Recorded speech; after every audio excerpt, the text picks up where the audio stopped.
নমস্কাৰ। কবিতাৰ শিৰোনাম পথভ্ৰষ্ট, কথা আৰু পাঠ নৱজ্যোতি দাস।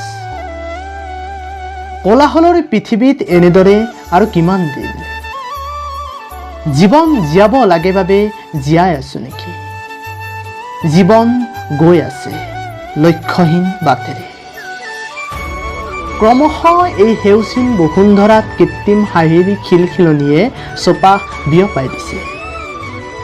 বিষাদৰ বিনুনি হৃদয়ৰ উচুপনি কোনে সঁহাৰি দিব? সেমেকা উল্লাস, ম্লান পৰিছে উচ্ছা উদ্দীপনা, সত্যতাৰ মৃত্যুমুখী গমন, সংগ্ৰাম দোদুল্যমান দিশে ধাৱমান, ভগ্নতাৰ শীৰ্ষত বিলাসী সপোন, হেজাৰ বেত্ৰাঘাতেৰে আহত জীৱনমুখী যাত্ৰা। ধন্যবাদ।